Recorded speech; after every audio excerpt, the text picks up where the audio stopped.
Et il faut faire des salam alek à M. Tebboune.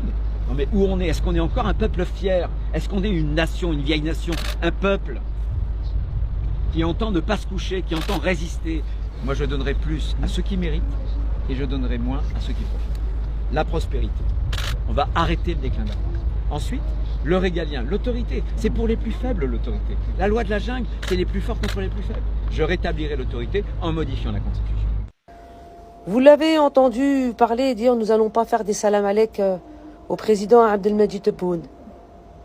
Non, lui il fait des salam alek à Mohamed Sadis. En fait, quand il a dit ça, c'est parce qu'il était parti dans une cité en Nanterre qu'il veut barricader. Ça va coûter du fric aux contribuables français, mais ça le chagrine pas, ça. Non, pourquoi? Parce qu'il le considère comme le pays ami. Oui, le Maroc est le pays ami de la France. Ce même Maroc qui, justement, ramène des problèmes dans les cités. Parce que c'est cette personne qui déverse ces produits illicites qui vont coûter du fric aux contribuables. Ce n'est pas le président Abdelmadjid Tebboune. Et il prétend vouloir utiliser la loi du plus fort contre celle du plus faible. En général, le plus fort, c'est celui qui garde le silence et qui contemple. Le plus faible, c'est celui qui blablate trop, qui passe son temps à critiquer et qui n'agit pas.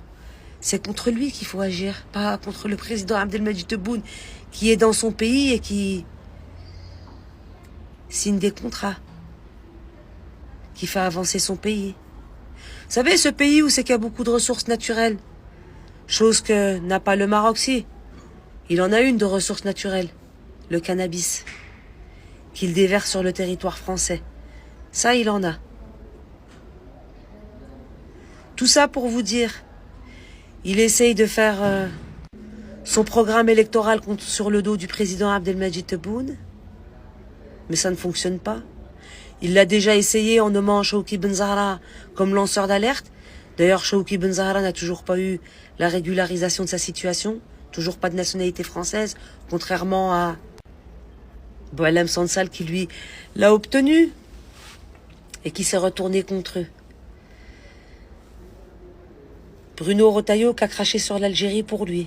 Et puis aujourd'hui, lui, il se retourne contre Bruno Retailleau et toute cette équipe qui l'ont soutenu.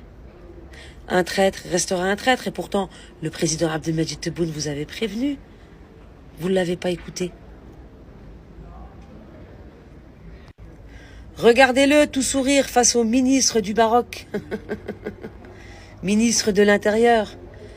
Abdelwafi Lafti. C'était le 14 avril 2025. Il y a un peu plus d'1 an. Pourquoi il l'a rencontré? Lutte contre le terrorisme. Ce même terrorisme, le Bataclan et le Stade de France. Ça vous dit quelque chose? C'était des Marocains. Et pas que. Il ne parle pas que de terrorisme, il parle aussi d'autres choses. Et cette autre chose, ça serait bien aussi qu'il parle du cannabis. Ce qui pose problème dans les cités françaises, dans les banlieues. Pourquoi il n'en parle pas? Parce que le Maroc, c'est un pays ami. Tout simplement. Et qu'il préfère cacher le soleil avec un tamis, mais nous, on est là pour remettre les pendules à l'heure. Donc, monsieur Retailleau, le critiquer le président Abdelmadjid Tebboune et de vous en prendre à lui, votre problème, c'est de lui qu'il s'agit. Celui qui déverse la plus grosse quantité de cannabis en Europe, il est marocain, il n'est pas algérien.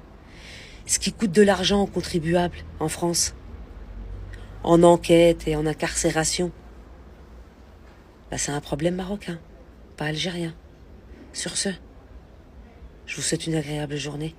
Monsieur Retailleau, essayez de faire campagne sur les réels problèmes de la France. Il n'y a pas que lui, hein. Il y a aussi le pouvoir d'achat et beaucoup de choses. C'est sur ça qu'il faut parler, pas sur le président Abdelmadjid Tebboune, qui lui fait en sorte de ne même pas vous calculer.